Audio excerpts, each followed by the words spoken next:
नमस्कार। मैं संकल्प फाउंडेशन की तरफ से आप सभी का तहे दिल से स्वागत करता हूँ। आज के इस वेबिनार को शुरू करने के पहले हमारे एनजीओ के बारे में पर बात रखना चाहूँगा। हमारा एनजीओ संकल्प फाउंडेशन पिछले 13 सालों से महाराष्ट्र और महाराष्ट्र के बाहर ऑनलाइन और ऑफलाइन दोनों मोड में काम कर रहा है। हमारा जो मुख्य प्रिंसिपल है महात्मा गांधी जी का गो टू विलेजेस, और स्वामी विवेकानंद और रामकृष्ण परमहंस जी का शिव भावे जीव सेवा, इस प्रिंसिपल से हमारा एनजीओ काम करता है। पिछले 13 सालों में rural development, water conservation, health, women's empowerment, education, ऐसे अलग अलग क्षेत्रों में हमारा कार्य चल रहा है। और हमें जो समाज की सेवा करने का मौका मिलता है, वो हमें उसका बहुत खुशी होती है कि इस माध्यम से हम समाज के लिए कुछ तो भी काम कर सकते हैं। हमारे एनजीओ का एक छोटा सा वीडियो क्लिप मैं यहाँ पर शेयर कर। Kami ano na, sarili sila. Sa siya, miss pa ganun.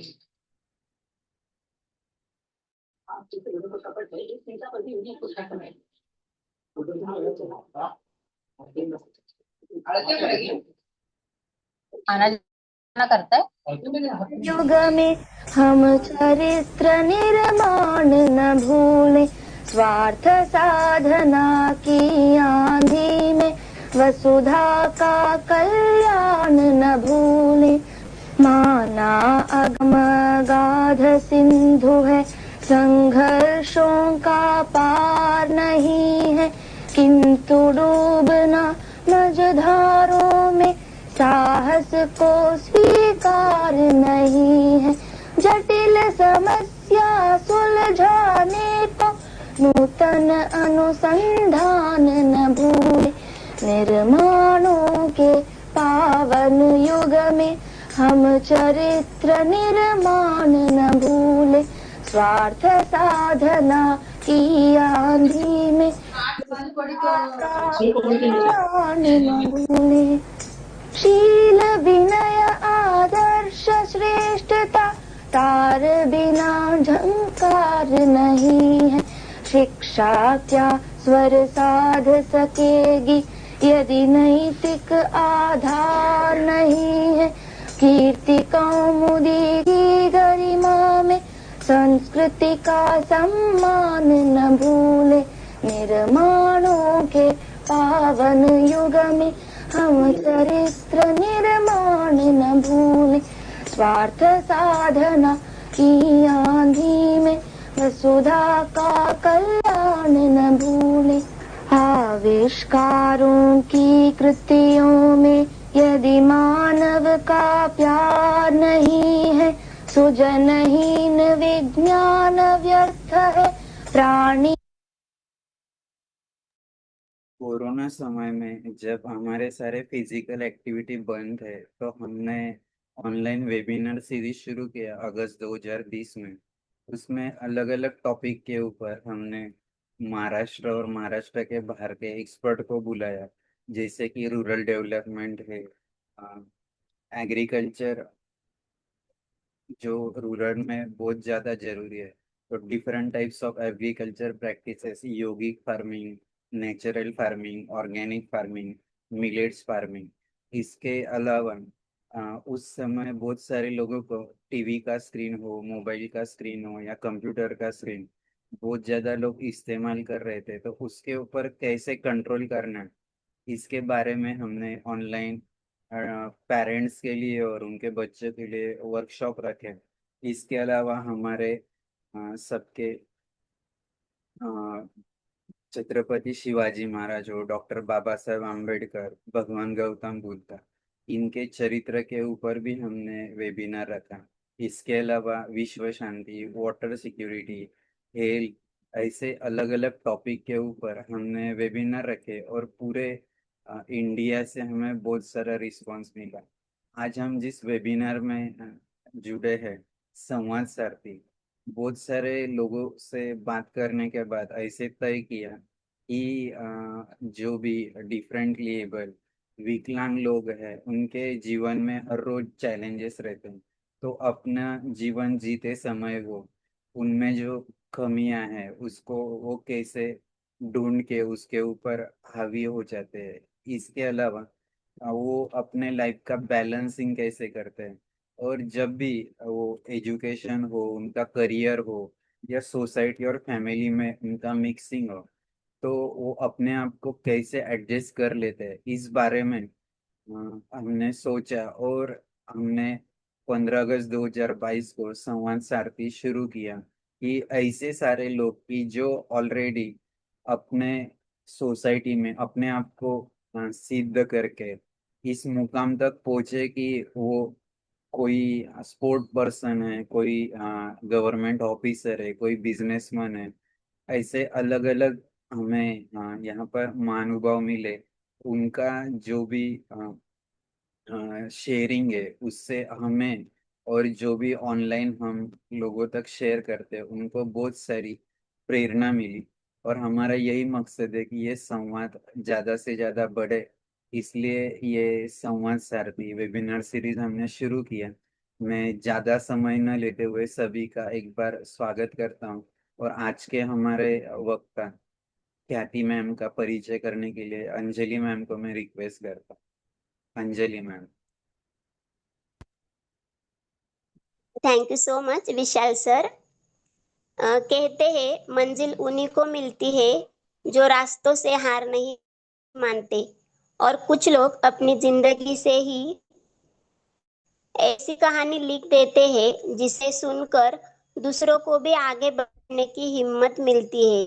नमस्कार, मैं अंजलि सूर्यवंशी संवाद सारथी पुष्प के इस सुंदर मंच पर आप सभी का तहे दिल से स्वागत करती हूँ।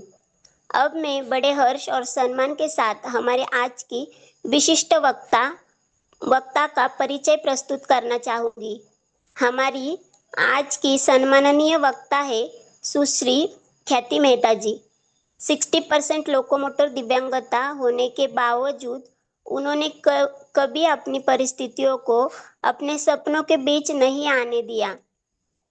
उन्होंने यह साबित किया है कि अगर इरादे मजबूत हो तो कोई भी चुनौती मंजिल तक पहुंचने से नहीं रोक सकती। शिक्षा के क्षेत्र में उनकी उपलब्धियां भी बेहद प्रेरणादायक है। उन्होंने योग में डिप्लोमा एवं advance diploma, BSc, IT, MMS और एमए जैसी कई उच्च डिग्रियां प्राप्त की है। वर्तमान में वे दिव्यांगजनों के लिए योग दर्शन एवं दार्शनिक परामर्श पर आधारित एक महत्वपूर्ण विषय पर पीएचडी भी कर रही है। वे ड्रीम टू हॉलीडे की संस्थापक एवं निदेशक है। इसके साथ ही वे दिव्यांगजनों के अधिकारों, जागरूकता, आत्मनिर्भरता और सही मार्गदर्शन के लिए लगातार कार्य कर रही है। अपने लेखों, विचारों और सकारात्मक संदेशों के माध्यम से वे अनेक लोगों के जीवन में नई उम्मीद और नया उत्साह जगाने का कार्य भी कर रही है। अगर खेलों की बात करें तो वहाँ भी उन्होंने अपनी एक अलग पहचान बनाई है। मैराथन, योग और तैराकी में सक्रिय रहने के साथ साथ 60% दिव्यांगता के बावजूद कलसुबाई शिखर पर चढ़कर इंडिया बुक ऑफ रिकॉर्ड्स और एशिया बुक ऑफ रिकॉर्ड्स में अपना नाम दर्ज कराया है। साथ ही दिव्यांग वर्ग की 20 मीटर तैराकी प्रतियोगिता में प्रथम स्थान भी उन्होंने प्राप्त किया है। चित्रकला, कविता लेखन, फोटोग्राफी, प्रकृति के बीच समय बिताना, ट्रैकिंग करना और नई नई जगहों व स्वादों को जानना उनके व्यक्तित्व की खूबसूरत पहचान है। सच ही कहा गया है, हौसलों की उड़ान हो तो पंखों की जरूरत नहीं होती। जो खुद पर विश्वास रखे उसके लिए कोई राह मुश्किल नहीं होती। तो आइए हम तहे दिल से मुस्कुराहट के साथ हम सब मिलकर हमारी आज की सम्माननीय वक्ता सुश्री ख्याति मेहता जी का स्वागत करते हैं। मैम, संवाद सारथी पुष्प परिवार की ओर से आपका हार्दिक स्वागत एवं अभिनंदन है।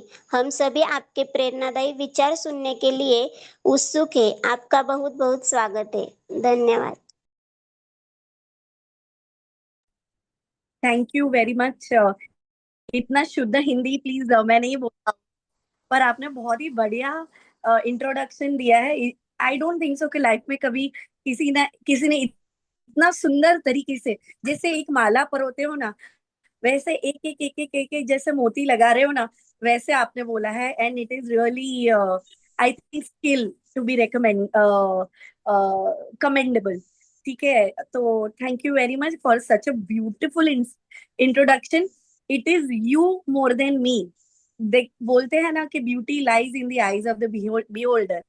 तो आप ही खुद दिल से इतनी खूबसूरत है कि आपने मुझे खूबसूरत बनाया है। तो ज्यादा समय ना बिताते हुए धीरे धीरे आगे बढ़ेंगे। एक बात पहले ही रखना चाहूंगी, आज हम जो भी करेंगे ना, वो हमें इमोशनल होने के लिए या किसी को बेचारा साबित करने के लिए नहीं करना है, बल्कि इसीलिए हम ये कर रहे हैं। ये प्रयोग इसीलिए हो रहा है ताकि कुछ ऐसी बात, सारे किस्सों में से कोई एक बात, कोई एक क्षण ऐसे किसी के दिल को छू जाए कि वो बोल दे कि जीना है मुझे, और जीना है तो ऐसे जीना है, या जीना है तो खुलकर जीना है। बस वो एक ही मैसेज के लिए आज मैंने बोला, जब विशाल जी ने बोला कि ये प्रयोग है, आप आना चाहोगे, तो मुझे खुद को बहुत स्फूर्ति से हुआ कि क्यों नहीं। मुझे लोगों तक पहुंचना है तो शायद इससे बेहतर और कोई जरिया नहीं हो सकता है। This is a very much a stepping stone for me to reach millions of hearts today. मैं हिंदी इंग्लिश मिक्स भाषा में बात करूंगी। सबसे पहले हम एक छोटा सा शांति मंत्र बोल के शुरुआत करेंगे, ताकि एक माहौल भी बने हमारा। तो और जिस हिसाब से अभी विश्व में कुछ ना कुछ चल रहा है, तो मे भी हम सब मिलके विश्व की शांति के लिए एक छोटा सा शांति मंत्र बोल दे। ओम असतो मा सद्गमय तमसो मा ज्योतिर्गमः मृत्योर्मामृतं गमय। ओम शांति शांति शांति। नाइस। शांति से एक अलग ऊर्जा भी आती है हमारे साथ, जैसे सडनली सब कुछ शांत हो जाता है। इसी शांति को आगे बढ़ाते उसमें एक उल्लास हम लोग डालते हैं। शुरुआत करते मेरे जन्म से। मैं अराउंड 6 हिस्सों में बात करना चाहती हूँ। मेरा जन्म, मेरा ब्रिंग अप, मतलब कैसे मेरे मम्मी पापा ने मुझे बड़ा किया। So there comes my education. उसके बाद एक वय अवस्था जो हर एक लड़की या लड़के के जीवन में आती है, उसमें मैंने कैसे कैसे चैलेंजेस का सामना किया। Then comes my career, then comes challenges with my prosthetic limb, and lastly we will talk about the most exciting part, the highest graph of my journey, that is sports and fitness rather to be specific. तो शुरुआत कर रही हूं मैं अपने जन्म से। नवरात्रि के दिनों में 1982 जबरदस्त माहौल हो रहा है, यहाँ पे लोग गरबा खेल रहे हैं, माता जी की पूजा कर रहे हैं, और मेरा जन्म हुआ अष्टमी के दिन 25 अक्टूबर 1982। लोगों के लिए खुशी होनी चाहिए, पर शायद मेरे घर के लिए ये खुशी नहीं थी, क्योंकि I was born disabled. It's okay, मैं इसमें भी आइडेंटिटी ढूंढ रही हूँ कि I was born disabled, I didn't get disabled afterwards. क्योंकि मेरी डिसेबिलिटी बचपन से है, मेरे लिए ये एक सहायता पूर्वक बात है कि मैंने इसको बहुत ही आसानी से अपने में आत्मसात कर लिया। बट बात यहाँ नहीं रुकती है। आई वॉज बोर्न डिसेबल्ड, मेरे पेरेंट्स ने हार नहीं मानी, और उन्होंने बेसिकली मेरे जो अंग थे उनको करेक्ट करने के लिए ऑपरेशन करवाया।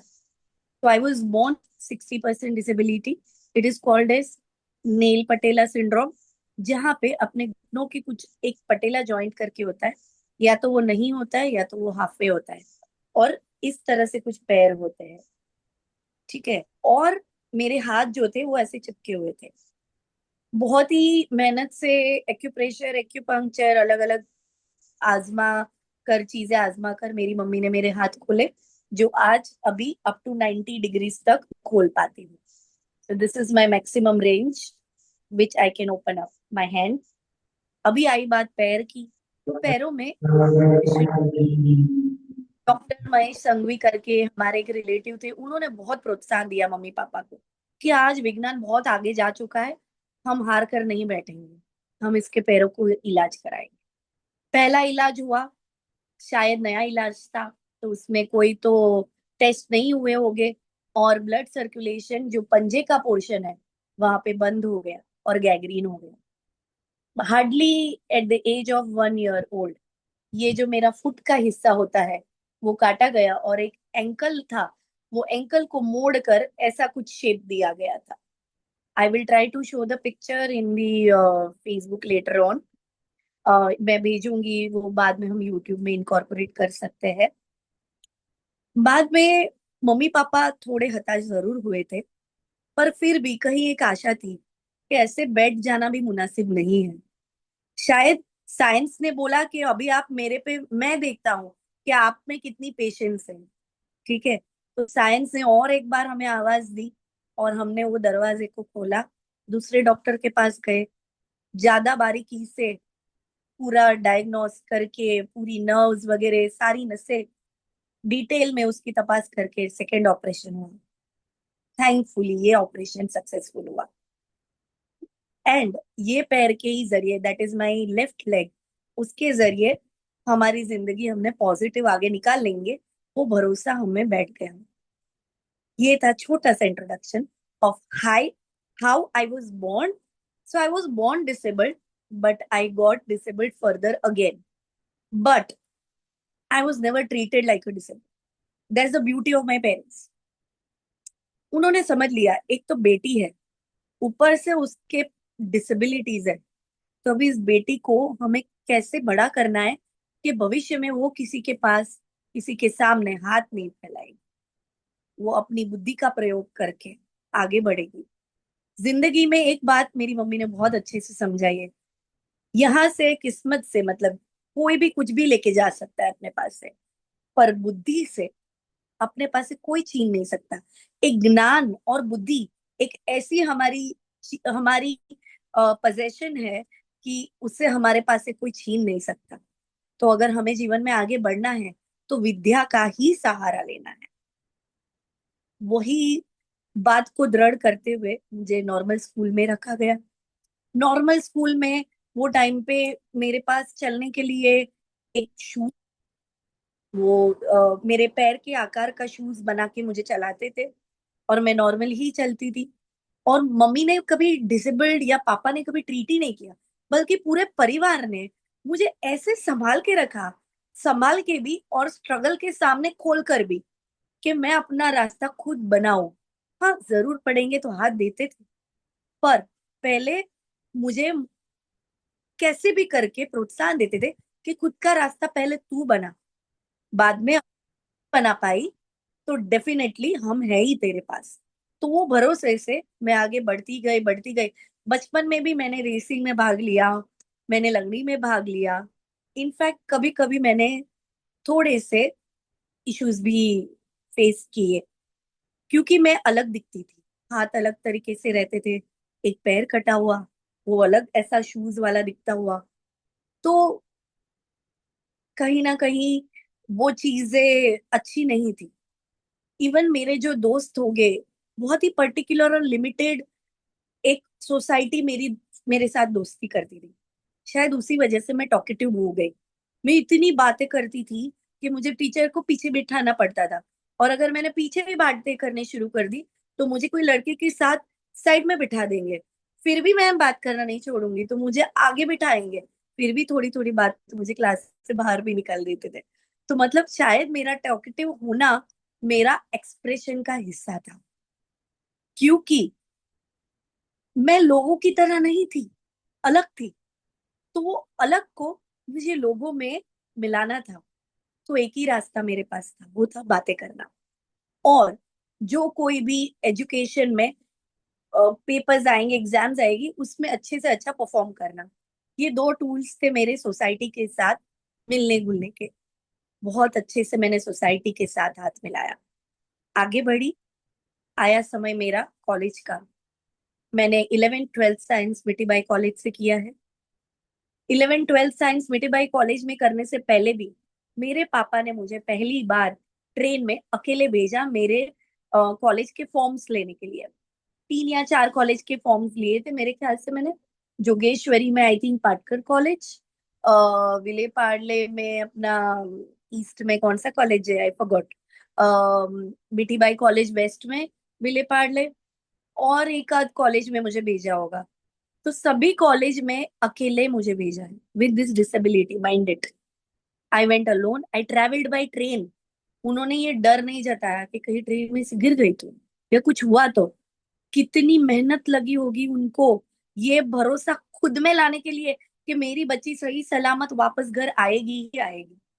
वो कॉन्फिडेंस के कारण आज मैं जो हूँ वो हूँ। उन्होंने दिया कॉन्फिडेंस और मैंने वो पकड़ लिया। तो ये ताली जैसे बोलते हैं ना कि 2 हाथों से बनती है, तो मेरी एक ताली है मेरा परिवार और दूसरी ताली है मेरी खुद की हिम्मत। ये जब दोनों साथ में मिले तब मैं जो हूँ वो बनी। मैंने कॉलेज स्टार्ट करने से पहले अराउंड 1995 में सुधा चंद्रन जी जो एक्ट्रेस है हमारी और डांसर भी है, उसे नाचे मयूरी के नाम से जाना जाता है, उनका एक चैप्टर आया मेरे स्कूल में आई थिंक 9th स्टैंडर्ड में, नाचे मयूरी करके। चैप्टर का नाम ही वही था। मैंने पढ़ा कि उनका एक्सीडेंट हुआ था, उनका पैर कटा था और उनको मिला था जयपुर फुट। तो मेरे पापा ने सोचा कि क्यों ना हम भी मेरे लिए कुछ सोचे, क्योंकि कभी कोई डॉक्टर ने हमें कुछ बताया नहीं। आई ऑल्सो फील, चलो ये मैं बाद में बताऊंगी। तो हमने रिसर्च किया अपने तरीके से। जयपुर हम गए रिसर्च करने, सवाई मानसिंह अस्पताल है वहां रिसर्च करके मुझे दिखाया। उन लोगों ने टेस्ट करके कंफर्म किया कि मेरे लिए जयपुर फुट बन सकता है। और मेरी जिंदगी का पहला जयपुर फुट जब मैं 15 साल की थी तब आया और उसने मेरी लाइफ बदल दी। यही जयपुर फुट के सहारे ऑलमोस्ट मैंने मोर देन 12 कंट्रीज, मैंने सिर्फ ये जयपुर फुट के सहारे मैंने एक्सप्लोर की है। इतनी सारी कॉलेजेस एक्सप्लोर की है, आगे पढ़ाई करती गई। 11th 12th साइंस खत्म हुआ, अभी बारी आई है करियर चूज करने का। ठीक है 12th साइंस हो गया, आगे क्या करेंगे। मम्मी पापा बहुत श्योर थे कि इसको जो भी कराना है ऐसा कराना है जिसमें इसकी प्रोफेशनल लाइफ स्टेबल हो, क्योंकि हमारी बेटी कभी भी अपने हस्बैंड पे या अपने भाई पे या अपने पापा पे निर्भर नहीं रहेगी। वो खुद का भविष्य खुद लिखेगी। तो यही ड्रीम्स से, यही सपनों से मम्मी पापा ने मुझे बीएससी आईटी करवाया। क्योंकि मेरी जो परसेंटेज वगैरह थी वो ऐसी थी, बनना था डॉक्टर, पर एडमिशन इतना दूर दूर मिल रहा था वो भी बीडीएस में। तो dentistry was not something suitable to my structure. तो मैंने अनफॉर्चुनेटली मेडिकल फील्ड को टाटा बाय बाय किया। और वो टाइम पे BSc IT was very much upcoming, पर अनफॉर्चुनेटली बीएससी आईटी मुंबई में नहीं था, तो सूरत में था। नजदीक में नजदीक गुजरात में 3 जगह था, उसमें से सूरत सबसे नजदीक था। तो मम्मी पापा ने सोचा चलो इसे बेचते हैं एक नई जगह, और लिटरल सेंस में खुद के पैरों पे खड़े रहने के लिए, क्योंकि हॉस्टल में रहना पड़ेगा। अभी मेरे लिए सूरत, ये लोग तो सेटल नहीं हो जाएंगे, इतना भी तो भाई है यहाँ पे, पापा का बिजनेस है यहाँ पे, इतना सारा सेटअप है। तो हमारे गुजराती में कहावत है, गाम फरे के गाड़ू। मतलब एक जो बुलोक कार्ट होता है वो फिरेगा घूमेगा, या पूरा का पूरा गांव बुलोक कार्ट के पीछे अलग जगह पे सेटल होगा, है ना। तो मुझे उन्होंने एम्पावर किया समहाउ। मैं भी बहुत श्योर थी कि मैं जाऊंगी, and I was excited for the hostel life, कि अलग लाइफ मिलेगी लोगों के साथ, अलग तरीके के लोग मिलेंगे कहाँ कहाँ से, घूमने फिरने शायद मिलेगा, आई डोंट नो, घुलने मिलने मिलेगा, अलग अलग लोगों की स्वभाव से पहचान होगी और मेरा एक अलग व्यक्तित्व बनेगा। तो मैं बहुत प्रोत्साहित थी ये कॉन्सेप्ट से कि मुझे हॉस्टल जाना है। तो मम्मी पापा ने भी फिर मेरे कॉन्फिडेंस पे हाँ बोल दिया और हम गए सूरत एडमिशन लेने। बरसते बारिश में, मानो कि उस दिन जैसे बारिश का काम था कि आज मुझे गीला करके ही वेलकम करना है। तो बरसते बारिश में हम साउथ गुजरात यूनिवर्सिटी गए, प्रोसीजर किया पूरा, डिसेबिलिटी कैटेगरी में हमने एडमिशन लिया, वहां पे बीएससी आईटी में। मैंने आईटी में भविष्य बनाने का कभी नहीं सोचा था। तो मतलब मेरा जो एजुकेशन करियर है ना, वो यूं यूं यूं ही है, आगे सुनते रहिएगा।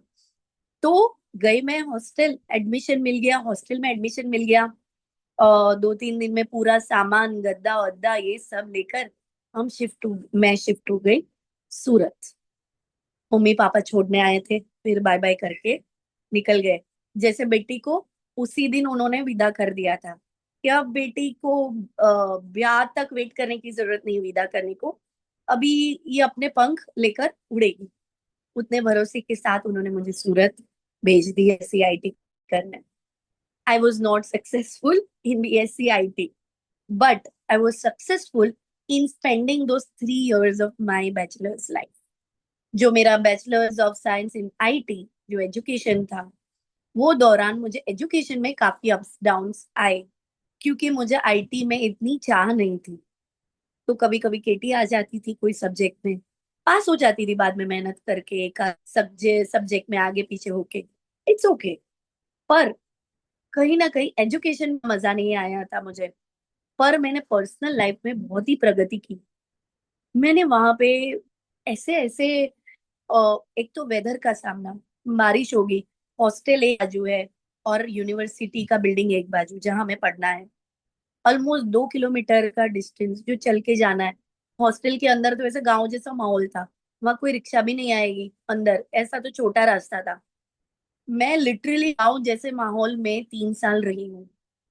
नहाने के लिए बाहर जाना है, गर्म पानी बकेट में लेकर जाना है, क्योंकि वो एक इलेक्ट्रिकल हीटर आता है जिससे गर्म पानी करते हैं, और रूम के अंदर बकेट भर के पहले लेके आओ, फिर रूम के अंदर पानी गर्म करो, फिर भर के बकेट वापस लेके जाओ बाथरूम तक। वो एक चीज मैं नहीं कर पाती थी, तो उसके लिए मैं हेल्प लेती थी। तो मैंने मेरा जीवन का पहला अध्याय सीखा वहां पे कि मदद मांगना बुरी बात नहीं है। अगर मैंने हिम्मत दिखाई है कि मैं जी लूंगी, तो ठीक है ना, एक थोड़ी सी हमें मदद चाहिए तो कोई बात नहीं है, हम नीचे नहीं हो जाएंगे मदद लेने से। तो कभी भी हमें इंफीरियोरिटी नहीं फील करनी है मदद लेने के लिए। वो मेरा लेसन मैंने हॉस्टल में सीखा। कभी कभी ऐसा हुआ कि मैं बीमार हूँ, मम्मी पापा नहीं है, तो फ्रेंड्स है, रूममेट है, उनके सहारे हम लोगों ने एक दूसरे का ध्यान रखा। हम लोग परिवार में तो सीखते ही है एक दूसरे का ध्यान रखना, पर जो कोई मेरा नहीं है उसका भी ध्यान मैं उतने ही प्यार से रख सकती हूँ। क्यों? क्योंकि वो एक मनुष्य है। तो एक कंपैशन की जो है, वो ज्यादा स्ट्रांगली मेरी हॉस्टल में डेवलप हुई। अलग अलग विस्तार से फ्रेंड्स बने, कोई नॉर्थ इंडिया से आया था वहां पे, कोई गुजरात से था, महाराष्ट्र से आई थिंक एक आध दो लोग थे, ज्यादा नहीं। बोल सकते हैं मोटा मोटा मैं ही अकेले। और बॉर्डर विलेजेस से थे, महाराष्ट्र और गुजरात से, राजस्थान से थे, तो वैसे अलग अलग हिस्सों से आए, पंजाब से थे। तो उन लोगों से बात कर मजा आता था। मेरी इंग्लिश पावरफुल हुई उनसे बात करते करते। मेरी कम्युनिकेशन स्किल तो बढ़ी ही, पर लोग, एक पीपल्स पर्सन कैसे बनना है, वो मैंने हॉस्टल में आकर सीखा। जैसा माहौल हो सकता है, पर उसमें भी हमारी पॉजिटिविटी से कदम रख के उनको अपना कर कैसे कर लेना, वो बात मैंने यहाँ पे सीखी। बट जो मेन स्ट्रगल मैंने यहाँ पे की, वो थी हॉस्टल से लेकर यूनिवर्सिटी तक चलने की। वो बहुत ही डिफिकल्ट होता था, स्पेशली बारिश के टाइम मेरे सॉक्स गीले हो जाएंगे, और प्रोस्थेटिक लिम्ब से फ्रिक्शन आएगा और स्किन में से पानी निकलेगा, बाइट्स हो जाएंगे। जैसे शू बाइट होता है, वैसे मुझे स्किन में बाइट होता है, बल्कि वो आज की तारीख में भी होता है, अलग अलग समय पर। तो वो परिस्थिति से मैंने बहुत मुश्किल से मेरा अपना समय निकाला। मतलब लिटरली मैं चल चल के अपने आप को एक ही बात बोलती थी कि शायद मेरा जन्म हुआ है हर एक मुश्किलों का सामना करके, कैसे मैं आगे फिर भी बढ़ू, हर एक मुश्किलों को भी कैसे मात दूं, वो दिखाने के लिए, एक दृष्टांत बनने के लिए मेरा जन्म हुआ है। तो मैं ये चीजों को भी पार कर दूंगी। And somehow I spent those days as well. करते करते करते समय गया, अभी आई बारी मेरी ग्रेजुएशन खत्म होने की, आगे क्या करना है, क्योंकि आईटी में तो दिल नहीं लग रहा है। मैंने अपनी आगवी प्रतिभा पहचानी, वो है मेरी बात करने की कला। तो मैंने सोचा अभी ऐसी ही एजुकेशन लेना है जहाँ पे मेरी बात करने की कला का उपयोग हो, दैट इज मार्केटिंग स्किल्स। तो मैंने एमबीए करने का प्रण लिया। मैं मुंबई वापस आ गई ग्रेजुएशन खत्म करके, और मैंने एमबीए के लिए एंट्रेंस के लिए सीईटी के लिए प्रिपेयर करना शुरू किया। सीईटी मैंने क्लियर करी और मुझे जानकी देवी बजाज इंस्टीट्यूट मैनेजमेंट स्टडीज में पहली बार में एडमिशन मिल गया। ये भी एक दिन भरपूर बारिश, अचानक से नाम आया कि मेरा नाम लग चुका है लिस्ट में, और मम्मी ने बोला चलो आजकल भागना पड़ेगा। और हम लोग ने बारिश में भरे हुए पानी में रिक्शा लेकर कैसे तो हम लोग सांता क्रूज पहुंचे। थोड़ा तो हमें पानी में चलना पड़ा। मेरे प्रोस्थेटिक लिम्ब के साथ पानी में चलना सबसे मुश्किल काम। पर ये मैंने यही टाइम नहीं, बहुत बार मैंने वो झेला है और कोई ना कोई रास्ता निकाल लिया है। आई एडमिशन किया और मेरा एमबीए का पढ़ाई शुरू हो गई। 2 साल, फुल 2 इयर्स, वापस से मैंने वही सांता क्रूज मुंबई ट्रैवल किया। एमबीए में लास्ट ईयर था और मैंने टूरिज्म पे अपना प्रोजेक्ट किया था। था opportunities and threats in India through medical tourism, और उस पे मैंने हाईएस्ट स्कोर किया। आई टॉप्ड माय कॉलेज। और एक बिजनेस प्रोग्राम था, बिजनेस कॉन्टेस्ट था, उसमें भी मैंने पार्ट लिया और उसमें भी मैंने फर्स्ट प्राइज पाया। और उसी तरह मैंने देखा कि शायद अभी टाइम आ गया है कि मुझे खुद का बिजनेस शुरू करना होगा। तो मैंने बिजनेस करने की इच्छा प्रदर्शित की पापा के पास। और वही टाइम पे मेरे पापा यूएस थे। He stayed in US for 7 years.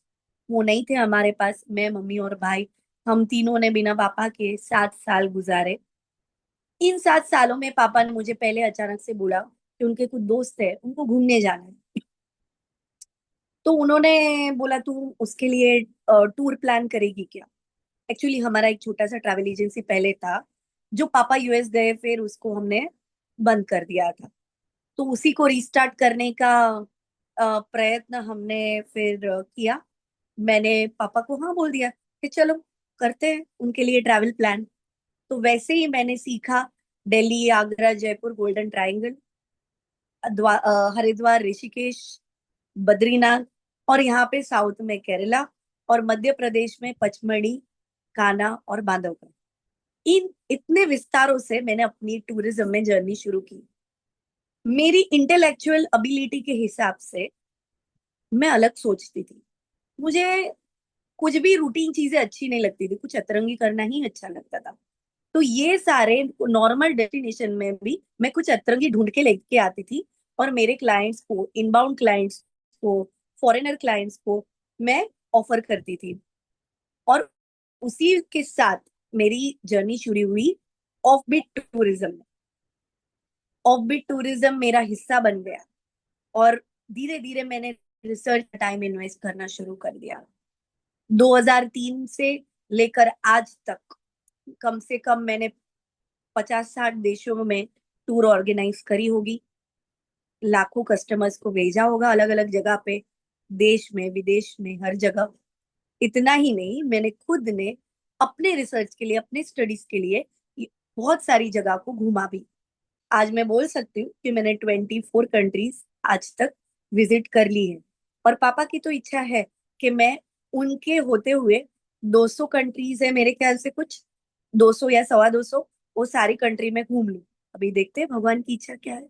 शायद उन्होंने बोला और सरस्वती देवी की इच्छा होगी तो वो भी हो जाएगा। आगे आगे बढ़ते गए। वो टाइम पे क्योंकि पापा अमेरिका थे, तो सबके वीजा की प्रोसीडिंग मेरे पास होती थी। अभी पहले के जमाने में आईटी वाले बच्चे तो समझते थे कि इनको कंप्यूटर बहुत आता होगा, पर वो समझते नहीं आईटी यानी सिर्फ कंप्यूटर चलाना नहीं होता है, हार्डवेयर वगैरह ज्यादा होता है।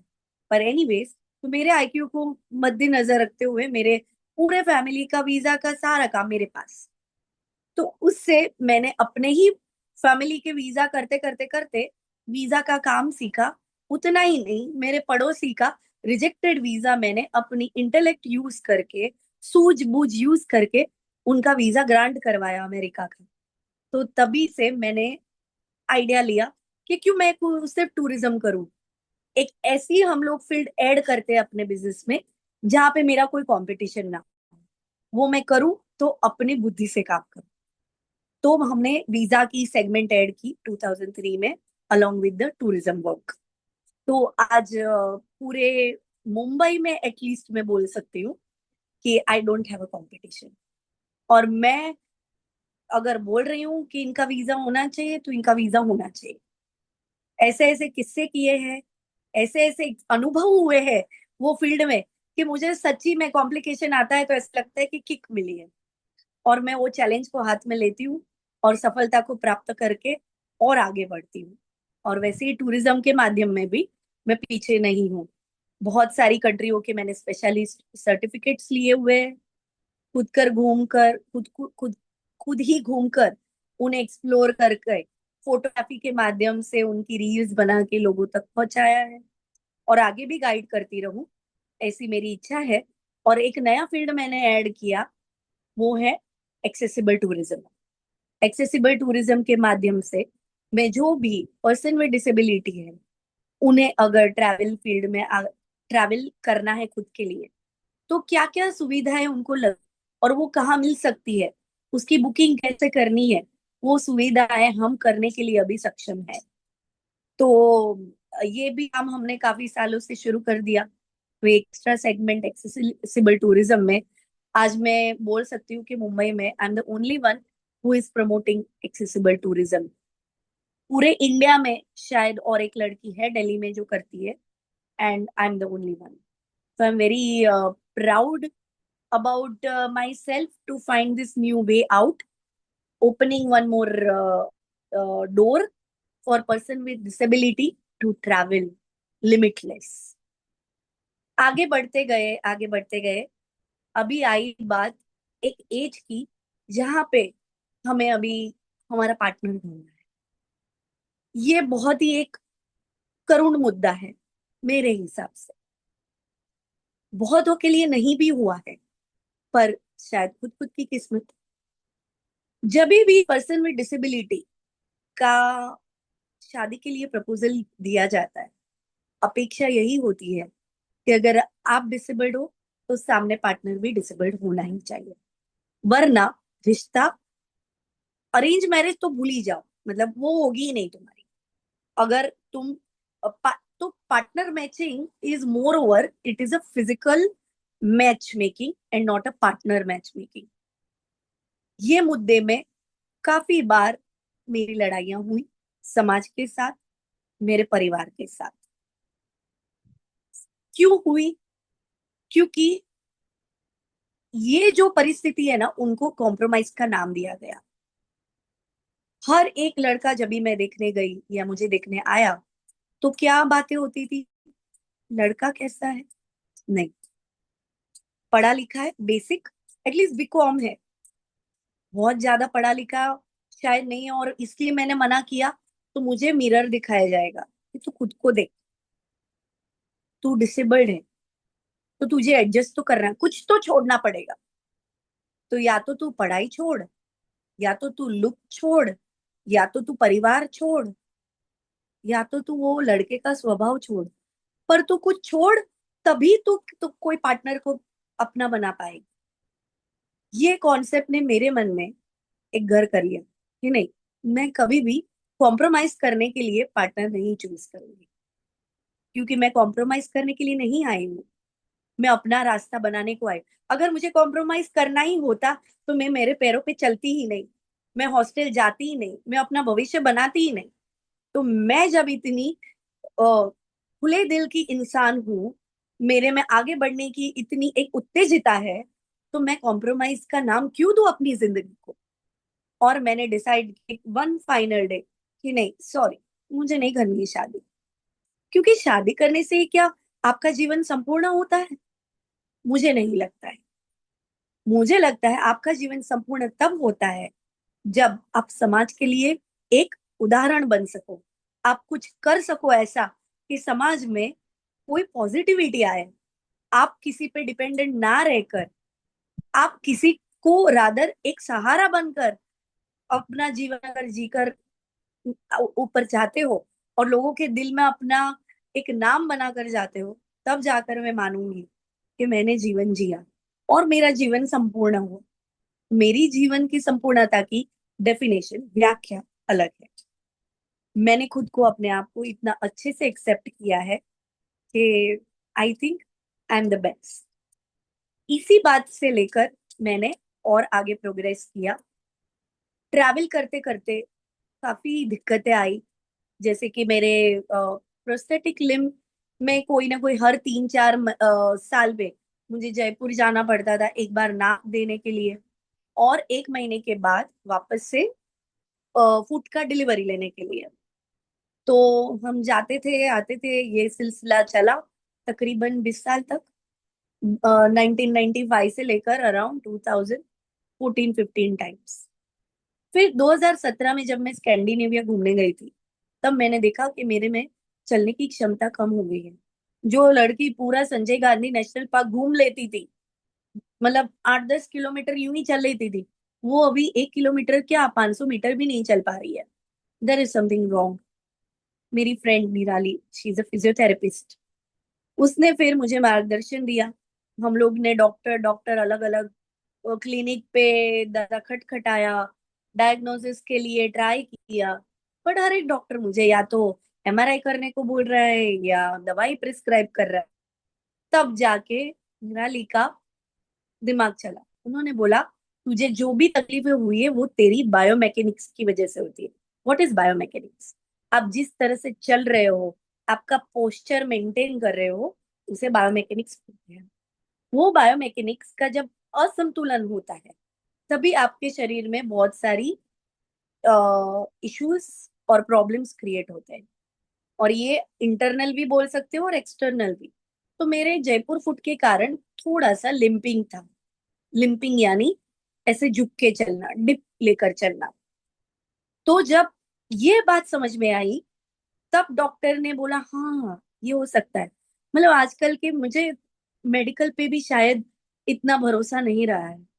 बचपन से लेकर आज तक मुझे लगता है आई am a product of ignorance. पहला मेरा ऑपरेशन हुआ तो इग्नोरेंस पैर कट गया। बाद में मैं up to 15 years of age, किसी को पता ही नहीं है कि इंडिया में जयपुर फूट या आर्टिफिशियल नाम की लिम्ब नाम की कोई सुविधा आई है। तो मुझे 15 साल तक मिला ही नहीं वो, उसका कोई बेनिफिट। तो वापस से इग्नोरेंस। 20 साल मैंने जयपुर फूड के साथ निकाले।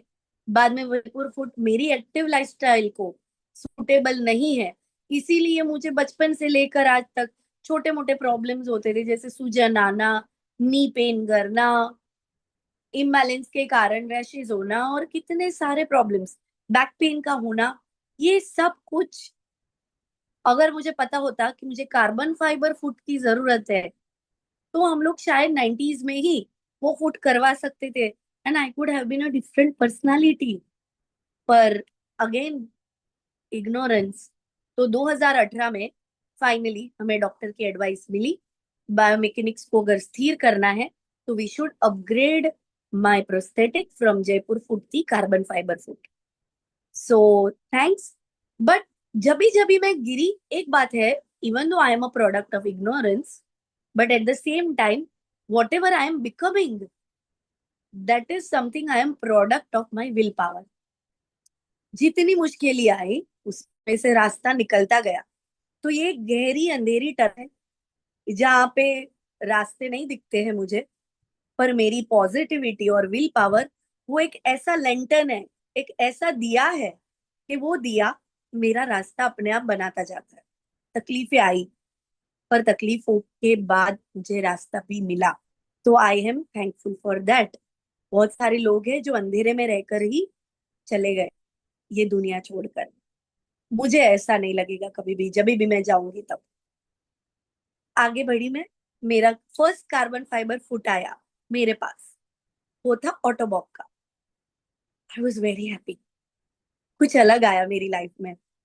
तब मैं अप टू 2018 अपना प्रोस्थेटिक लिम्ब छुपाती थी, जो जयपुर फूड था वो छुपाती थी। मैं पूरे ऐसे फुल लेंथ वाले कपड़े पहनती थी, मतलब पैंट्स पहनना है या पंजाबी सूट पहनना है उतना ही। बट पहली बार पता चला कि my prosthetic limb can look fancy, उस पे कुछ लेमिनेशन हो सकता है, उसको सुंदर बनाया जा सकता है।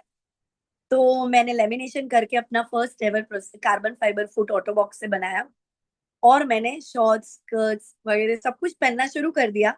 और मैंने अपना खुद का एक इंस्पिरेशनल इंस्टाग्राम और फेसबुक पेज खोला, जिसका नाम रखा गर्ल विथ प्रोस्थेसिस, जहाँ पे ऐसे ही कुछ कैफेज विजिट करती हूँ। कभी मन किया अच्छे अच्छे तैयार होकर जगहें विजिट करती हूँ, फोटोग्राफी करवाती हूँ खुद की जगह के साथ, लोगों को इंस्पायर करती हूँ कि in spite of having these many disabilities, मैं घर का सब काम करती हूँ। ऐसा कोई काम नहीं है जो मुझे नहीं पता। मुझे खाना बनाना आता है, मुझे बिजनेस आता है, मैं अपनी लाइफ खुद से जी सकती हूँ। तो मुझे ये तो बताओ, मुझ में और एबल्ड बॉडी में फर्क क्या है? सिर्फ दिखावे में ना। तो दिखावे का तो क्या है? तब मैंने और एक नई बात सीखी कि डिसेबिलिटी कब होती है, not only with birth, not only by birth, but by accident और by aging। यानी डिसेबिलिटी को जीवन में लाने के लिए कोई समय नहीं है, वो कभी भी आ सकती है। तो हम डिसेबिलिटी को क्यों इतना महत्व दे रहे हैं? अबिलिटी को महत्व देते हैं ना। अगर ये नहीं है तो ये है, और अगर ये नहीं भी है तो इसको पैदा किया जा सकता है। बचपन से क्या हम लोग बोलना सीख कर आए थे? बचपन से क्या हम लोग चलना सीख कर आए थे? नहीं। हर एक चीज हमने धीरे धीरे सीखी है। तो आई एम श्योर कभी ना कभी हर एक चीजों के लिए पहली बार होगा। तो चलो कुछ नया हर एक पल सीखते हैं, और हमारी हर एक लिमिटेशन के लिए एक अनलिमिटेशन अनलिमिटेड रास्ता कोई होगा, उसको एक्सप्लोर करते खोजते हैं और उसके ऊपर चल पड़ते हैं। तो वैसे मैंने स्पोर्ट्स का रास्ता चुना, क्योंकि समहाउ अंदर से ही सूझ आई। जैसे ही मेरा प्रोस्थेटिक लिम्ब आया, मेरा वेट बढ़ चुका था। So this is one very sad part about any person with disability, कि हमें अगर फिजिकल एक्टिविटी नहीं, हमारे जीवन में फिजिकल एक्टिविटी को महत्व नहीं दिया गया, तो हमारा वेट पुट ऑन होगा, और वो हमारा एनिमी, सबसे बड़ा दुश्मन पर्सन विद डिसेबिलिटी का अगर कोई है, तो वो है उसका वजन बढ़ना, या फिर उसका इनएक्टिव पैसिव पड़े रहना, ये उसका दुश्मन है। तो मेरे सारे फ्रेंड्स जो पर्सन विद डिसेबिलिटी है और उनके पेरेंट्स, एक बात आप सुनिए, आपका बच्चा जन्मा या आप खुद जन्मे, तब से आप मृत्यु के द्वार पर खड़े हो, तब तक आपको फिजिकल फिटनेस को महत्व है। उसके लिए आपको आप हिस्सा आपकी कमाई का इन्वेस्ट करना ही है। ये इन्वेस्ट करना है, स्पेंड करना नहीं है।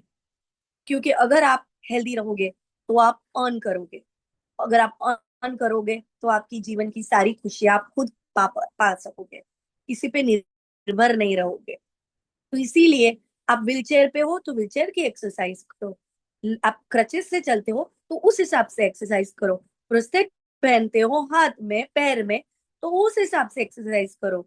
एक्सरसाइज करने की कोई लिमिट नहीं है। आज की तारीख में खुद मैंने एक फिजियोथेरेपी सेंटर में अपने आप मेरा खुद का मैंने एक क्या बोलते हैं सब्सक्रिप्शन लिया है, जो मैंने तो उनको बोला है कि मैं लाइफ टाइम अभी करूंगी, चाहे जो भी हो जाए। और मैं मेरे फिटनेस पे ध्यान रखूंगी, कितना भी मुझे समय लगे, कितना भी मुझे उस पे खर्चा करना पड़े, पर मैं उसको कभी भी इग्नोर नहीं करूंगी।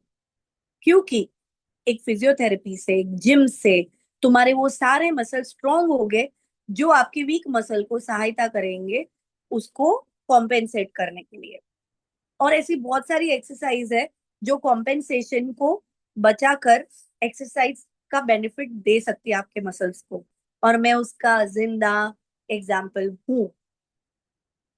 तो मैंने जिम ज्वाइन किया 2019 के एंड में, जब मेरा फाइनल फिटिंग आ गया मेरा कार्बन फाइबर फुट का। हाँ, मैंने कार्बन फाइबर 2018 में लिया, पर फिटिंग हमारे लाइफ में भैया, ये फिटिंग और alignment is a long process. वो ट्रायल एंड एरर से ही आती है। मतलब अब मुझे कुछ ही दिन पहले वापस से हुआ। सो पहला प्रोस्थेटिक आया 2018 में, पर फिटिंग हुई 2019 अक्टूबर में, 1.5 साल लगा।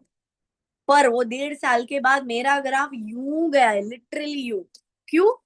क्योंकि मेरे जीवन की सबसे बेस्ट फिटनेस ओरिएंटेड अचीवमेंट अगर मैंने की है तो 2020 से लेकर अभी तक मैंने करी है।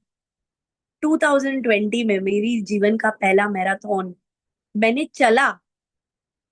मेरे मन से सूझ आई, लोग दौड़ते हैं ना मैराथन में, मैं चलूंगी। मैं दौड़ नहीं सकती तो क्या है, मैं चल सकती हूँ। और मैं क्यों चलूंगी, मैं सिर्फ चलूंगी नहीं, मैं फास्ट चलूंगी। तो मैंने अपने आप पे ट्रेनिंग शुरू की, जिम ज्वाइन किया, मसल स्ट्रॉन्ग किए, चलने की प्रैक्टिस की। मेरा एक दोस्त है सुखी करके, वो मुझे खास एक 7 किलोमीटर की रिंग है शायद, बोईसर जिम खाना यहाँ पे, वहां पे मुझे वॉकिंग की प्रैक्टिस कराने लेके गया। और उसने खुद के वॉच में टाइमर लगाया था और बताया कि कैसे इसको टाइम किया जाता है। मेरी वो फर्स्ट टाइम वॉक थी, मैराथन की प्रैक्टिस थी। वो करते करते करते मैंने टाटा मुंबई मैराथन का फर्स्ट पार्टिसिपेशन किया, जहां पे मुझे रन योर वे का प्राइज मिला। बिकॉज मैंने 5 किलोमीटर्स मैंने चल के कंप्लीट किया था विथ माय प्रोस्थेटिक लिम्ब। वो पूरे उस दिन के मैराथन में I was the only girl who walked 5 kilometres with my prosthetic limb.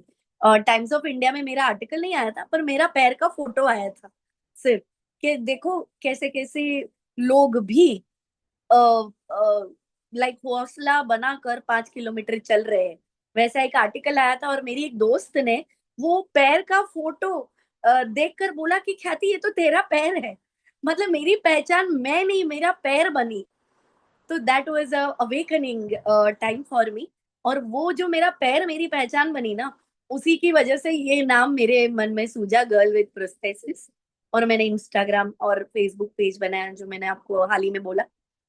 तो मैंने वो फर्स्ट मैराथन लिया, वहां मुझे प्राइज मिला। वही अमाउंट को मैंने री इन्वेस्ट किया कोचिंग के लिए।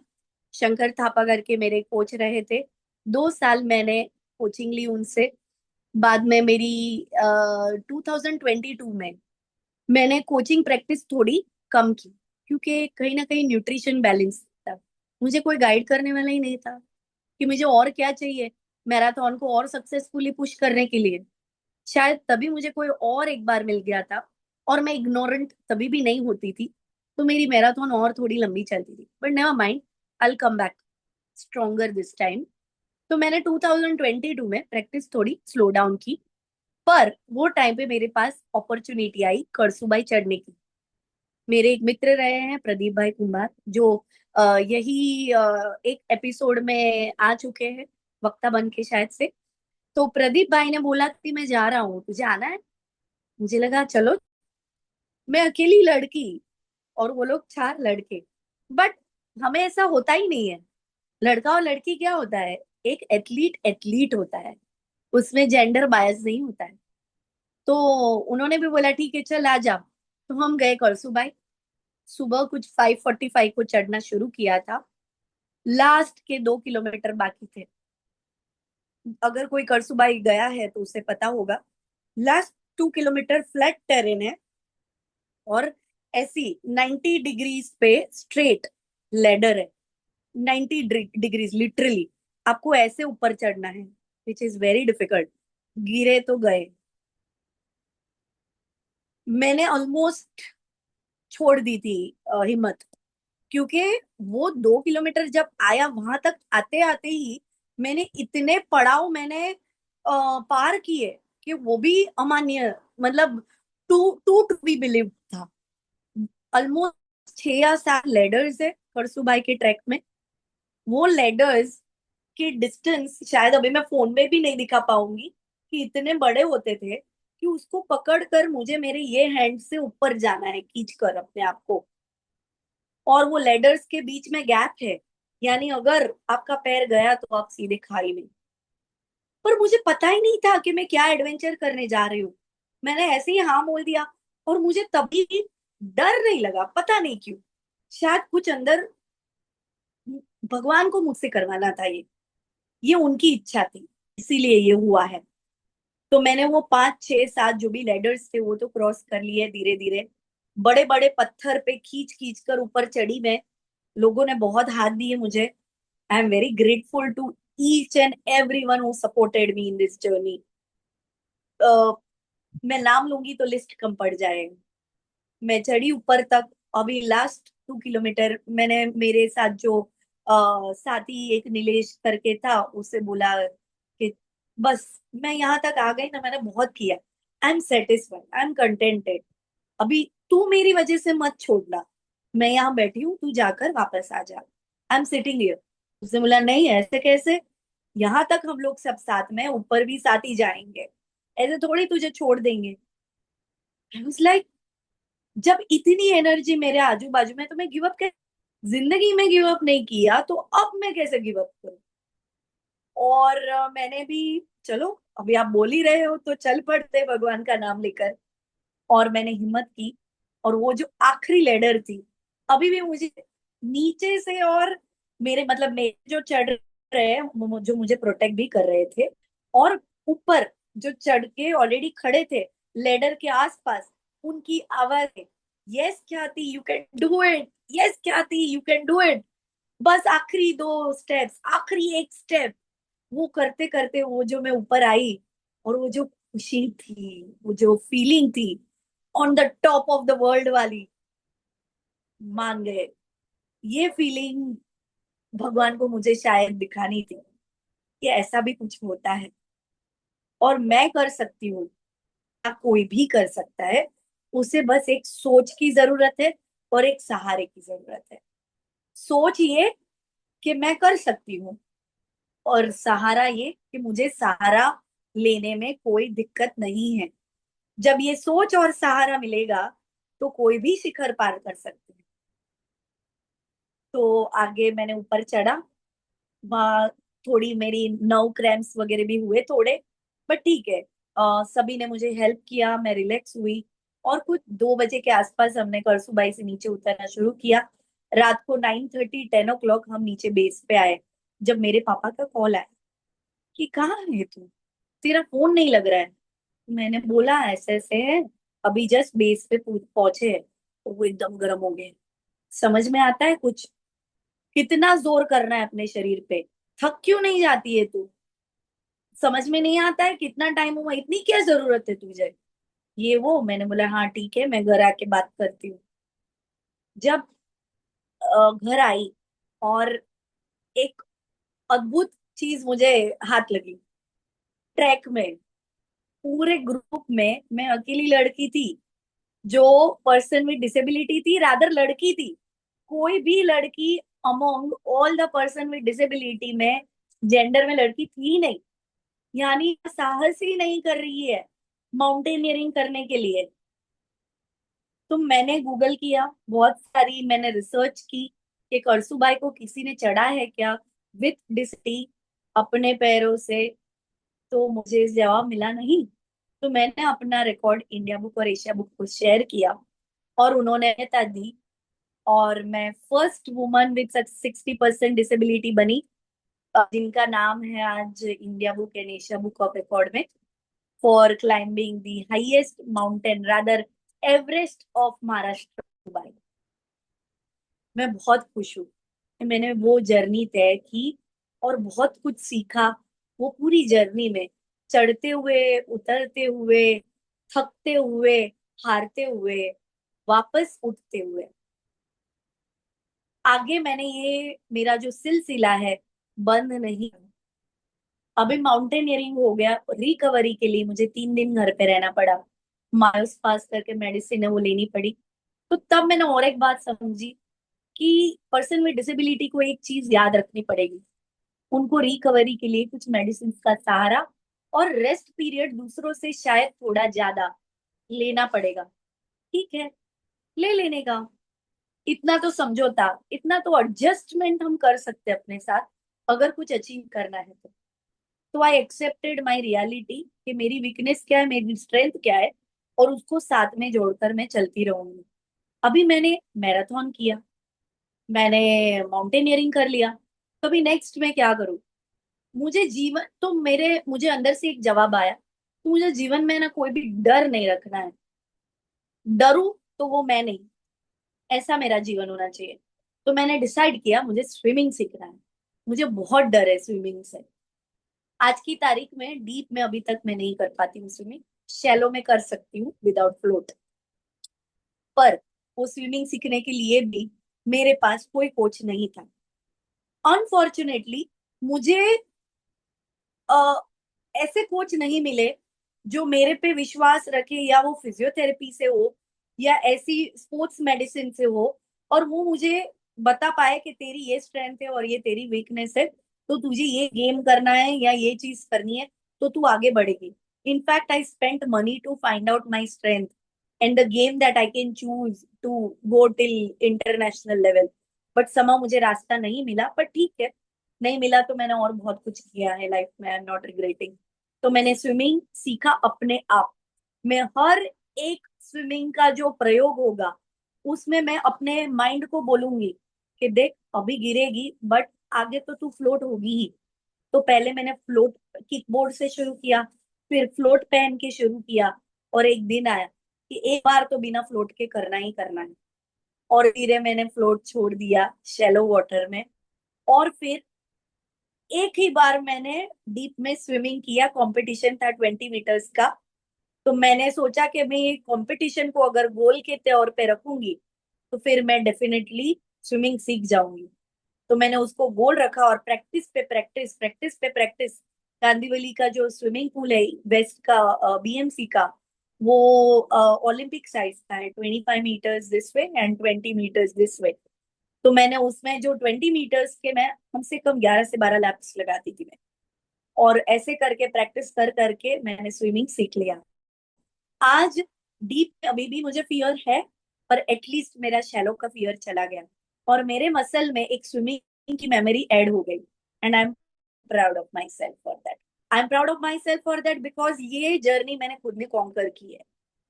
कहीं कहीं मैंने एकाध एकाध बार कोई कोच अगर फ्री होगा तो उसको बोला है मैंने कि थोड़ा मुझे बताइए ना एक बार। तो वो जब मुझे बताएंगे एक आध बार ही, तो उसकी मैं मेमोरी को अपने अंदर रख के, वो मेमोरी को याद करके मैं अपने आप प्रयोग करती थी, ट्रायल करती थी, एक्सपेरिमेंट करती थी, और वैसे करके मैंने स्विमिंग सीखी। So I am very happy and proud of myself for that. तो दूसरा अचीवमेंट, रादर तीसरा अचीवमेंट स्विमिंग का हुआ। I got a gold medal for that. Third, फिर अभी मुझे कुछ एडवेंचर स्पोर्ट्स करने थे। तो एडवेंचर स्पोर्ट्स में मैं हिमाचल गई थी, बीर बिलिंग करके जगह है। वहां पे दुनिया का शायद से सबसे हाईएस्ट पैराग्लाइडिंग होता है। बहुत डरी हुई थी क्योंकि पैराग्लाइडिंग में रन करना पड़ता है, और फिर आप हवा में उड़ने लगते हो। पहाड़ से तुम्हें लिटरली जंप कर रहा है पहाड़ से, तब जाके तुम हवा में रहते हो, and then you paraglide in the air, right. अभी मुझे दौड़ना तो पॉसिबल ही नहीं है, पर फिर भी एक विश्वास था, कोई तो रास्ता होगा ना, ढूंढ लेंगे। तो मैंने एक मेजर थे जिन्होंने अपना पैराग्लाइडिंग का स्टार्ट कर दिया आफ्टर रिटायरमेंट, उनसे संपर्क किया। और एक अच्छे जो साहसी थे उनसे संपर्क किया, और बोला कि ऐसा ऐसा डिसेबिलिटी है, मेरी इच्छा है कि मुझे इसका ये पैराग्लाइडिंग करना है। मेरी साथ एक दोस्त थी, वो उसने ऑलमोस्ट गिव अप कर दिया था कि नहीं नहीं मुझे डर लग रहा है। मैंने बोला मैं तो जाऊंगी।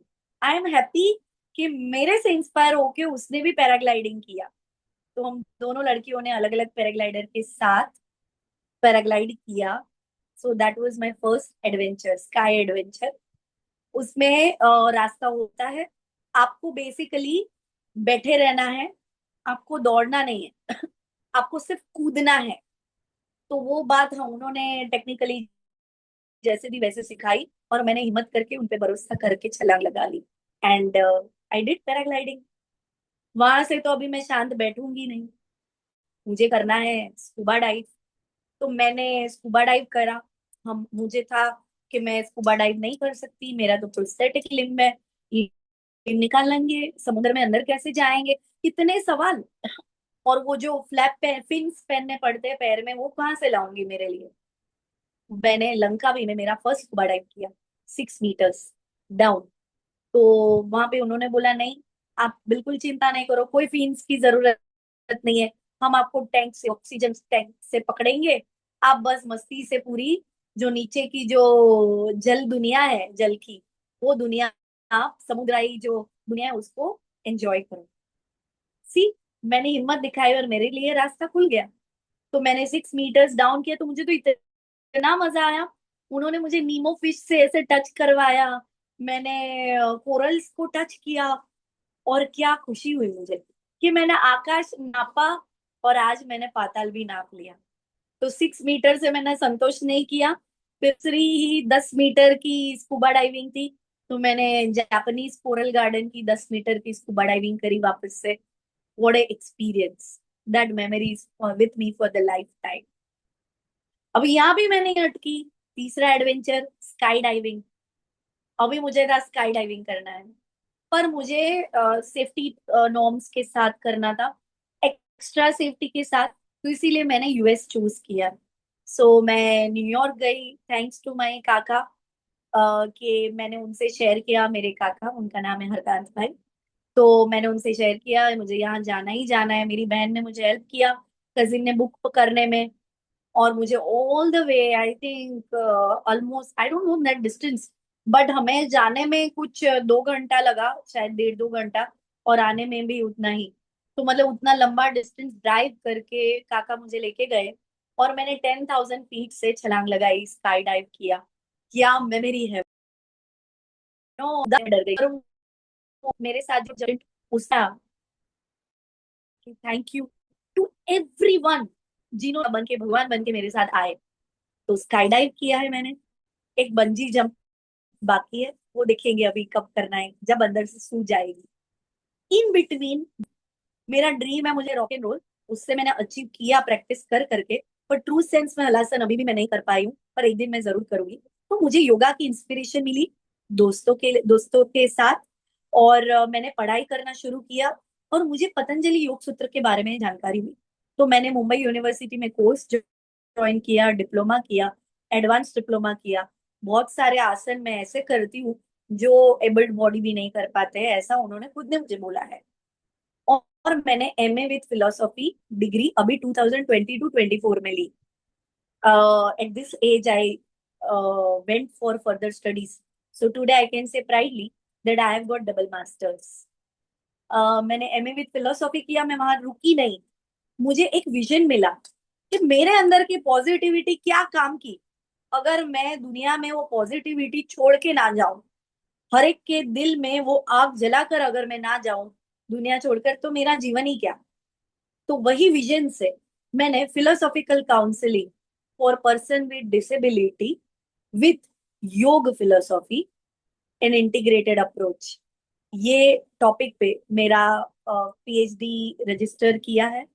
मैंने पीएचडी की एग्जाम दी, वो भी ऐसे ही फ्लुक में दे दी कि नहीं नहीं कोशिश तो करते हैं, और भगवान की इच्छा थी कि मैं करूँ पीएचडी, और मेरा सिलेक्शन हो गया यूनिवर्सिटी में। अप्स डाउन्स आए थोड़े, बट आखिर में वहां पे भी रास्ता मैंने अपना ढूंढ ही लिया। और so now I am official PhD student. I am a student yet not PhD degree holder. तो मेरा रिसर्च चालू है, मेरे कुछ विजन है इसके साथ कि मुझे क्या क्या करना है। मुझे न्यूयॉर्क फैशन टाइम्स पे मुझे रैंप वॉक करना है। हाँ, मैं रैंप वॉक भी कर चुकी हूँ गोवा में, last year 2024 November, film festival of India होता है गोवा में, इसी बोलते हैं। तो वहां पे खुशी, मैं, प्रशांत, बहुत सारे पर्सन विद डिसेबिलिटी, ट्रांसजेंडर्स वगैरह अलग अलग कैटेगरी से आए थे, हमने रैंप वॉक किया for a good cause with Kamala, some NGO है उनसे। तो that is a great achievement that again I got to do. But उससे एक विजन मिला कि मुझे न्यूयॉर्क फैशन टाइम्स चलना है, ताकि मैं मेरे प्रोस्थेटिक लिम्ब को पूरे विश्व में दिखा सकूं। मेरे प्रोस्थेटिक लिम्ब को मैं क्यों इतना देती हूँ महत्व, पता है आपको? क्योंकि वो मेरा ऐसा अंग है जिसने मुझे यहाँ तक पहुंचाया, और मैं उसके लिए अलग अलग चीजें करती रहती हूँ। अभी आपको मैं बताऊं, मेरा खुद का प्रोस्थेटिक लिम्ब मैं खुद डिजाइन करने वाली हूँ, खुद पेंट करने वाली हूँ, और उसका वीडियो बना के मैं रखूंगी, और मेरे जितने एम्प्यूटी फ्रेंड्स हैं उनको इंस्पायर करूंगी, छोड़ो लेमिनेशन, खुद का प्रोस्थेटिक लिम्ब खुद की डिजाइन से पेंट करो और बनाओ।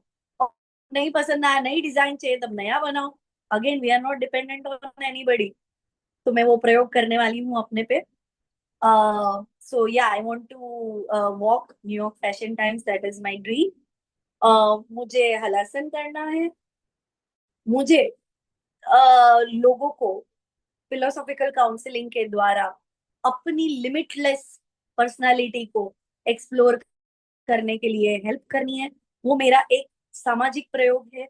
सोसाइटी को मेरे तरफ से एक गिफ्ट मुझे देनी है, उसका एक ये हिस्सा है फिलोसॉफिकल काउंसलिंग। एंड लास्टली ऐसे जीना है कि जब भी जाऊं तब हर एक के दिल में जगह हो, और कोई भी मुझे याद करे ना तो ऐसे उसको हंसी आनी चाहिए, खुशी आनी चाहिए कि हाँ यार क्या लड़की थी, मजा आ गया, उसने जीवन जिया, तो मतलब उसने ही जिया। शायद मेरे पे एक फिल्म भी बन जाए तो मैं कुछ कह नहीं सकती। Just kidding. So that is it all about me. I think बहुत बोल लिया मैंने। अभी कुछ प्रश्न है किसी को, या किसी को कुछ पूछना है तो बताइए। बहुत बहुत सैल्यूट मैम आपके काम को नो और सैल्यूट। आपके हम एक पॉजिटिव है, में। हम सब एक है। मेरी कुछ चैलेंजेस है, आपकी कुछ चैलेंजेस है, बस चैलेंजेस में से रास्ता निकलना उतना एक, सबका एक अलग अलग खुद का जर्नी है, बट तकलीफ है हर एक के जीवन में। Everyone have the challenges. Someone has ma'am physical, someone has emotional, someone has in relationship, someone has in career. So कहाँ तकलीफ नहीं है। Yes ma'am.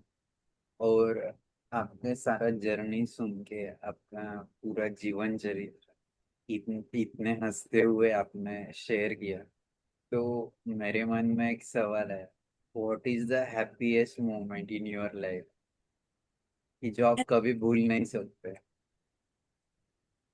आई थिंक जब भी मैंने वो जो डिफिकल्ट चीजें पार कर ली ना, तो वो मेरी हैप्पी मोमेंट हो जाती है। कि मुझे नहीं पता अब मैं क्या करूं, कैसे करूं, पर वो मैंने कर दिखाया, तो वो मेरी हैप्पी मोमेंट हो जाती है। जैसे स्काई डाइव किया, पैराग्लाइड किया, स्कूबा डाइव किया, स्विमिंग किया। Swimming was the biggest achievement. Trust me, मैं अभी भी मेरा स्विमिंग बंद हुआ है, मेरे अगेन मेरा अलाइनमेंट ठीक नहीं था। पिछले 2.5 साल से मेरे अलाइनमेंट और फिटिंग का स्ट्रगल चालू है। आज ही मुझे मेरा फिटिंग होकर प्रॉपर अलाइनमेंट होकर फुट मिला है, और मैं उस पे चलने की प्रैक्टिस वापस शुरू करूंगी, और धीरे धीरे मेरा डिस्टेंस वगैरह बढ़ाती जाऊंगी। तो वो 2.5 साल का स्ट्रगल था, तो मैं स्विमिंग भी नहीं जा पाती थी उसकी वजह से। तो वो जो एक स्विमिंग मैंने किया ना अपने आप, ट्रस्ट मी, वो सिर्फ मैंने अपने आप किया। शायद वो मतलब वो मेरा विल पावर नहीं होता था तो मैं स्विमिंग कर ही नहीं सकती थी। आज भी मुझे, मैं स्विमिंग में जाती हूँ ना तो मुझे लगता है कि मेरे शरीर के ऊपर कुछ नहीं है, मैं जो हूँ वो हूँ। I am what I am when I am swimming. I am my true self when I am swimming. ना मुझे किसी को खुश करना है, ना खुद को खुश करना है। मुझे बस अपनी धुन में स्विम करके आगे जाना है, पीछे जाना है, आगे जाना है, पीछे जाना है। तो दैट फीलिंग एक डिफरेंट जॉय है स्विमिंग में। तो I think my happiest moment is when I am in waters. बहुत बढ़िया मैम। इसके बहुत opposite, what is the worst moment in your life कि बहुत बार व्हेन ऐसे होता है जैसे आपने कहा कि बहुत बार फिजिकली हो, इमोशनली हो, या फिर इन रिलेशनशिप, तो what is the worst moment कि जो आप कभी भूल नहीं सकते? आई लॉस्ट आपका माई सारा आपका सारा सुन के तो आपके इसमें ऐसा कुछ होगा नहीं, फिर भी कुछ होगा तो हमारे साथ शेयर कीजिए। है when my mama left us in the physical from the physical world, that was the toughest moment। पर मैंने उसको कैसे पार किया, अगर थोड़ा टाइम है तो वो मैं डेफिनेटली बताना चाहूंगी कि yes I was ma'am. Definitely in depression for a while when my mom left us. It was a very sudden thing. I was not even in Mumbai at that time, I was in Gujarat. I was और मैं previous night को ही 11:30 के आसपास उसको bye bye कहकर मैं train में बैठी, and next night by 11:30 she is no more. मतलब कोई अंदाजा ही नहीं था कि वो नहीं रहेगी। वैसी सिचुएशन में ये न्यूज मिले कि शी लेफ्ट अस, और होल नाइट जर्नी करके मैं आई भरूच से मुंबई सुबह सुबह मम्मी की शव के साथ। मम्मी के साथ तो अब नहीं बोल सकती, मम्मी के शव के साथ कुछ 4-5 घंटे मैंने बिताए। और मैंने एक प्रिविलेज लिया, मम्मी को अग्नि संस्कार मेरे भाई के साथ मैंने दिया, क्योंकि मैं बोलती हूँ कि मैं एक बेटे से कम नहीं हूँ। मैं जो भी करती हूँ हर एक चीज में एक सहभागी हूँ, एक पुरुष के सम मैं हर एक चीज वो कर सकती हूँ। तो उतनी ताकत है, और उतना ही काम अगर मैंने किया भी है तो फिर मुझे ये अधिकार से क्यों पीछे रखा जाए। तो मम्मी को अग्नि संस्कार दिया मैंने। पर उसके बाद मुझे डेफिनेटली थोड़ा डिप्रेशन आया था। रात रात भर ऐसा होता था कि शायद मम्मी मुझे मिलने आई है और मैं बेड से उठ नहीं पा रही हूँ, आई एम द बेड। ऐसे सब अजीबो गरीब मुझे ड्रीम्स होते थे, और काइंड ऑफ फियर्स होते थे। Then I went to psychiatrist, she made me cry, I didn't cry when my mom passed away. मतलब मैं रोई नहीं, शायद रोने का टाइम ही नहीं था, क्योंकि मेरे पे अचानक से इतनी जिम्मेदारी आ गई। तो मेरा एक ही एम था कि मुझे कैसे भी करके परिवार को फटाक से भाई और पापा को संभाल लेना है, उनको रोने नहीं देना है, उनको वीक नहीं होने देना है। कुकिंग का क्या किधर, अभी मम्मी है तो सब कुछ मम्मी को पता है, मम्मी पे छोड़ के चले जाते हैं हम। अभी मुझे ढूंढना है कौन सा डब्बा किधर रखा है, किचन में क्या होता है, कितना अनाज भरते हैं, कैसे करते हैं। तो ये सब चीजें सीखनी थी। तो शायद वो टाइम पे वो था ही नहीं कि मुझे रोना है, और मुझे रोना ही नहीं आया। ऐसा नहीं था कि मुझे रोना नहीं था, पर आई थी मुझे रोना। तो मेरी साइकियाट्रिस्ट ने मुझे रुलाया एक बार, और उससे भी मेरा गम कम नहीं हुआ। It is my study of philosophy जिससे मुझे हेल्प किया। ये जो मैं बोल रही हूँ फिलोसॉफिकल काउंसलिंग, तो उसका ये प्रभाव है बेसिकली मेरे पे, कि उसने मुझे ये मार्गदर्शन दिया कि लॉस को कैसे टैकल किया जा सकता है। मेरे सर ने एक बहुत अच्छा दाखिला दिया मुझे कि आप क्या मानते हो, आप अपने पापा मम्मी को क्यों इतना प्यार करते हो, ऐसा तो क्या है। तो बहुत अंदर अंदर डीपली उन्होंने एक क्वेश्चन उस पे दूसरा उस पे तीसरा कर करके पूछा। तो उसका जवाब क्या आया कि वो जो फीलिंग है, मुझे मेरी मम्मी की गोद में सोकर जो फीलिंग आती है, वो फीलिंग दुनिया की कोई भी औरत या इंसान या मर्द मुझे करोड़ रुपया देकर भी वो फीलिंग नहीं दे सकता। वो पापा के साथ रहना, उनका अपने साथ हर पल रहना, वो जो फीलिंग है कि कुछ कोई नहीं होगा तब भी वो हमारे साथ होंगे, वो जो फीलिंग है ना, वो रिप्लेस नहीं कर सकता कोई। तो हमारी वो जो रिप्लेसमेंट नहीं कर सकता, तो वो जो फीलिंग की क्रेविंग है ना, वो क्रेविंग की वजह से मैं उसको मिस कर रही हूँ। मैं उसको एज अ पर्सन, माँ, उसको एज अ मदर नहीं मिस कर रही हूँ। मैं वो फीलिंग को उसी फीलिंग की जो क्रेविंग है ना, उसको मिस कर रही हूँ। तो वो मेरी सेल्फिशनेस है। और हम सब ये दुनिया में ये सेल्फिशनेस के साथ जी रहे हैं। तो मैं क्या मेरी सेल्फिशनेस के लिए मेरी मम्मी की जो ऑनवर्ड उसकी सोल की जर्नी होगी उसको मैं रोक दूं धरती पे रोते रोते। उसकी खुद की जर्नी है ना, उसने भी अच्छे पल बिताए, उसने मुझे ये जिंदगी दी, मुझे बनाया है, ये जो मैं हूँ वो बनाया मुझे आज।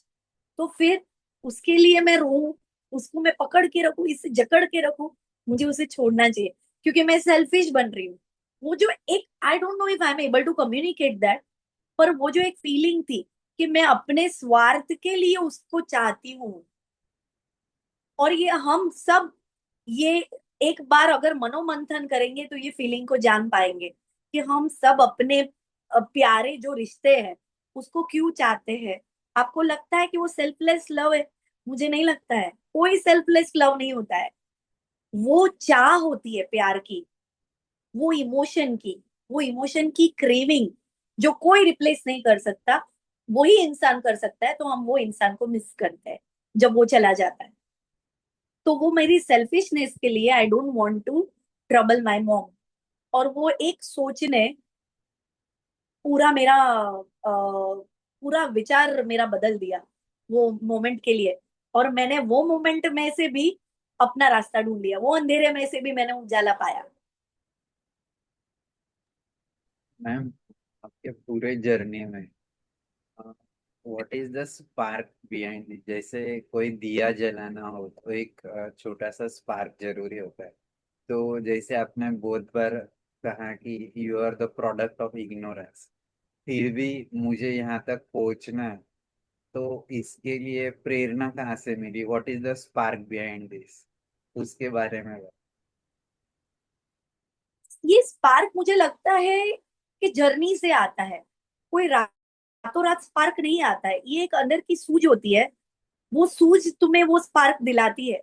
जब जब तुम गिर जाते हो, पर गिर कर उठते भी तो हो ना, तो वो उठने के लिए किसी को बोलना नहीं पड़ता है, वो अपने आप जीवन स्पेंड निकालने के लिए हमें उठना ही पड़ता है। पर मेरे पास तब दो रास्ते हैं उठने के लिए, या तो मैं रोते रोते उठूं, या तो मैं हंसते हंसते उठूं। तो मुझे चॉइस करना है कि क्या, तो मैंने हंसना चॉइस किया। बहुत बढ़िया। और एक मैम, कि आपके पूरे लाइफ जर्नी में जैसे आप इतना पॉजिटिवली सब चीजें लेती हो, फिर भी अगर जैसे आपने कहा कि आपको लोग एक प्रेरणा के रूप से देखे, तो अगर और एक ख्याति होनी चाहिए, तो उसके लिए आप क्या संदेश देना चाहोगे कि हाउ टू बिकम अ ख्याति एज अ रेप्लिकेशन? कभी रुकना नहीं, कभी झुकना नहीं, और अंदर से मतलब वो ईश्वर है ना, वो अपने आप रास्ता खोलता ही है। रास्ता खोजना तुझे है, बट वो खुलेगा अपने आप, पर तू खोजेगी ही नहीं तो खुलेगा कैसे? तो ना तुम्हें रुकना है ना तुम्हें झुकना है, बस चलते जाओ चलते जाओ चलते जाओ, अपना रास्ता बनाते जाओ। अपने आप में ऐसी एक नहीं, लाखों करोड़ों ख्याति, और मेरे ख्याल से मैं ही क्यों, है ऑलरेडी ऐसी ख्याति, और मैं एक और ऐसी और अनेक, बनते बनते तो पूरा कारवा बन जाएगा। मैंने वो एक छोटा सा कुछ लिखा है, हाँ। मैं कोशिश करती हूँ कि क्विकली मैं पढ़ पाऊँ। इंग्लिश में लिखा है। Yes I yes. Am not so born disabled, yes, that's true. Yet my folks never treated me so. Born a daughter disabled too, raised like sons they would want to know. I don't judge. I break the mold, shatter the norms society sold. Born to rule this life I own, not let their rules steal my throne. Are you winning? Society calls. Means तू successful है, अगर society मुझे कहती है। Yes, I say, as I stand tall, double masters in education, chef at home, no hesitation, built the business from the ground, awards and hearts, I wear the crown. Success is to live the life I choose, the dream millions long to use. And here I am. I live that dream. No apologies. Hear me scream. मतलब लोग सोचते हैं कि यार काश मैं ऐसा जीऊं, तो वो तो मैं जी रही हूँ। आप जिसको ड्रीम बोल रहे हैं ना, वो ड्रीम मैं ऑलरेडी जी रही हूँ। That's it.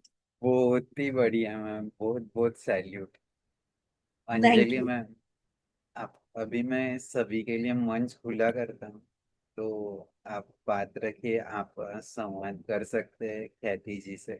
अंजलि मैम।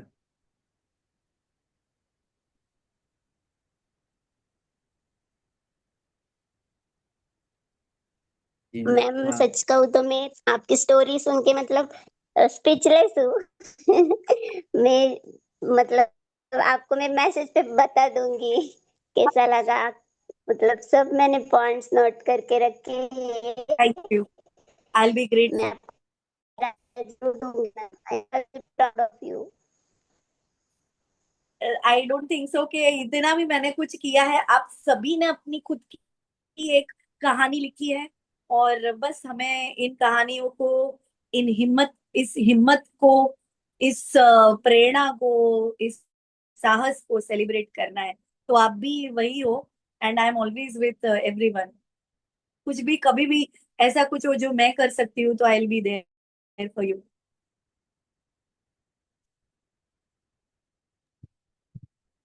मेरी इनफैक्ट एक ऐसी इच्छा है कि मैं एम्प्यूटी या पर्सन विद डिसेबिलिटी के लिए एक ऐसा जिम बनाऊं या एक ऐसा एक्सरसाइज हॉल बनाऊं जहाँ पे बेसिकली डॉक्टर्स वगैरह हायर किए हो और एडजस्टेबल इक्विपमेंट्स हो कि कोई भी बंदा अपना फिटनेस रिजाइम कर सकता है, चाहे वो बूढ़ा हो, मतलब ड्यू टू एज डिसेबल्ड हुआ हो, ड्यू टू एक्सीडेंट हुआ हो या ड्यू टू बर्थ हुआ हो, वो सभी उधर अपनी फिटनेस पे काम कर सके। ऐसी मैं अलग अलग जगहों पे, ऐसी मैं इंस्टीट्यूट या ऐसी जगह क्रिएट करना चाहती हूँ भविष्य में। पता नहीं कब, अभी तो फिलहाल पहले खुद के ब्रेड बटर पे ध्यान दे रही हूँ, बट भविष्य में जरूर इस पे मैं काम करूंगी, रादर साथ में मिलके काम कर। यस, आपके सारे सपने जरूर पूरे होंगे। बहुत बहुत शुभकामनाएं। जाकिया जी, आपको कुछ बात रखनी है? प्रतीक पाटिल, रेहाना, आपके पापा भी शायद जुड़े हैं, हम उनसे यस, भी सुनना चाहेंगे। या बोलिए thank you so Zakia ma'am. Much ma'am. Thank you so much ma'am, I appreciate you. आपने बहुत अच्छा, इंस्पिरेशनल, मोटिवेशनल, डेडिकेटेड, मतलब आप बहुत अच्छी पर्सन हो जो हमारे लिए एक इंस्पिरेशनल है। जो हम भी ऐसी सोच रखे और हम भी ऐसी कोशिश करें जो हम चाहते हैं। जो जैसे आपने बहुत स्ट्रगल किया है और उसमें से आपने जो आउटकम किया है, ये बहुत बड़ी बात है, इम्पोर्टेंट चीज है। I appreciate you, thank you so much for means inspiring, motivational, everything. Thank you. So, yeah, thank you so much, ma'am. Zakia ji, Prateek Patil, Rehana, Megha Bopanwal, Vijay Dutt.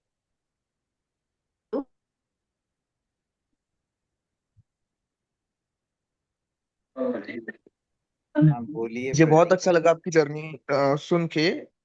Specially मैं आपको एक सजेस्ट ऐसा करना चाहूंगा कि आप हो सके तो एक आध बुक वगैरह लिख दीजिए। I will be very interested to read it. Definitely. मैं लेखिका भी हूँ, कभी कभी पोएम्स वगैरह लिखती हूँ और मेरे हम्म। पापा ने इनफैक्ट उनके बर्थडे पे मेरी लिखी हुई कविता मुझे गिफ्ट की थी। पर मुझे लगता है कि मैं अभी भी खूब अमेच्योर हूँ। मुझे और मैच्योर होना है अपनी लिखाई पे, अपने विचारों को और संकलित करना है, और कभी ना कभी तो बुक लिखूंगी। अपने पे नहीं लिखी तो भी इंस्पिरेशन पे लिखूंगी कि वो पढ़ के लोगों के अंदर एक आग लगनी चाहिए, बस वो मेरी इच्छा है, मैं जरूर करूंगी वो काम। Yes yes, absolutely, thank you so much. पापा ने क्या? रे रेहाना जी, आपको कुछ थैंक यू बात मैम, रखनी थैंक यू। हो? हाँ आपने बोलिए बहुत मेघा अच्छा जी। एक गिरे हुए लोगों को इतना ऐसे मतलब एक इंस्पायर, ये क्या बोलते हैं, हौसला आया गिर कुछ गए हो। करने के लिए। तो इतना अच्छा आपने बताया कुछ अपने बारे में, तो सुन के बहुत अच्छा लगा। मतलब कुछ गिरे हुए इंसानों को कुछ करने की हिम्मत आ जाती। Thank you, thank you. पापा यहीं पे है, मैं उनको अ, बोलती हूँ। Yes yes.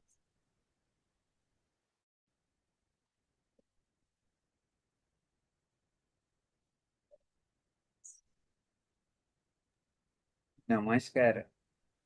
Namaskar. Thank you for giving opportunity to my beloved daughter, and we appreciate the way you are arranging all the, inspirational talk like this. So that gives, motivation to the ultimate member of the society. We appreciate you. your efforts. Thank you sir.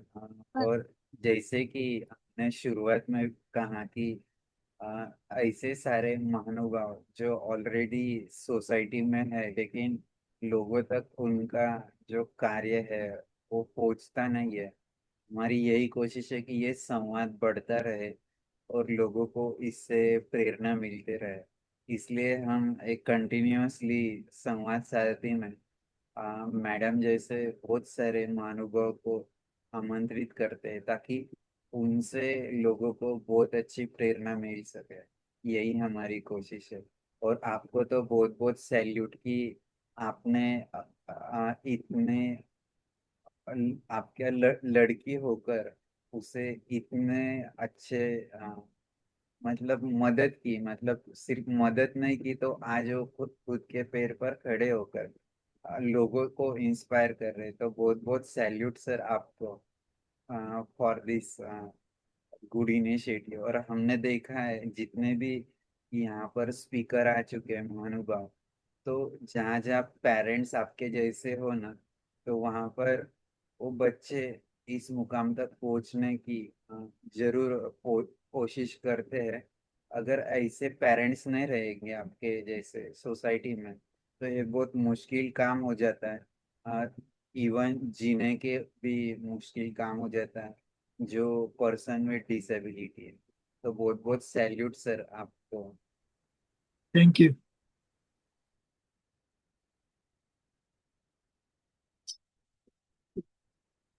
और किसी को बात रखना होगा तो unmute कीजिए, नहीं तो हम समापन के तरफ जाते हैं आज का इस सत्संग का। हम तो इसे सत्संग ही मानते हैं कि यहाँ पर जो भी आते हैं वो एक अच्छा इंस्पायरेशन सभी को देते हैं। तो हमारी यही कोशिश रहती है। और मैम जैसे हमने शुरुआत में कहा, जैसे आप जैसे लोग यहाँ आकर बात रखते हैं तो हमें हर बार एक नई चीज सुनने को मिलती है, सीखने को मिलती है। और ऑनलाइन के माध्यम से सोसाइटी के बहुत सारे लोगों तक पहुंचाने का अपॉर्चुनिटी मिलता है।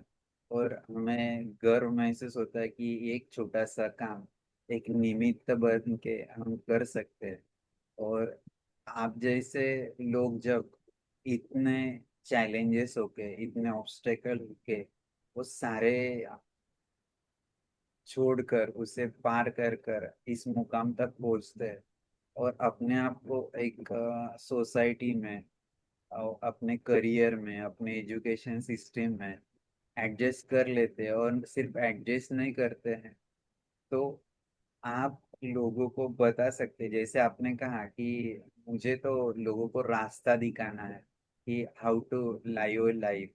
तो ये आपने सिर्फ जिया नहीं है, तो जी के दिखाया है कि कैसे लाइफ होनी चाहिए। तो बहुत बहुत सैल्यूट मैम आपको। जाते जाते सभी के लिए एक छोटा सा मैसेज। और हमारा हर जब सत्संग होता है तो हम प्रार्थना से समापन करते हैं। अगर आप और एक प्रार्थना लेना चाहोगे आखिरी में तो हमें खुशी होगी आपसे सुनने में। श्योर, हम गुरु वंदना करके समाप्त कर सकते हैं। तो साथ में प्रार्थना करते हैं।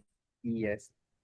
गुरुर्ब्रह्मा गुरुर्विष्णु गुरुर्देवो महेश्वरः गुरुः साक्षात् परब्रह्म तस्मै श्री गुरवे नमः।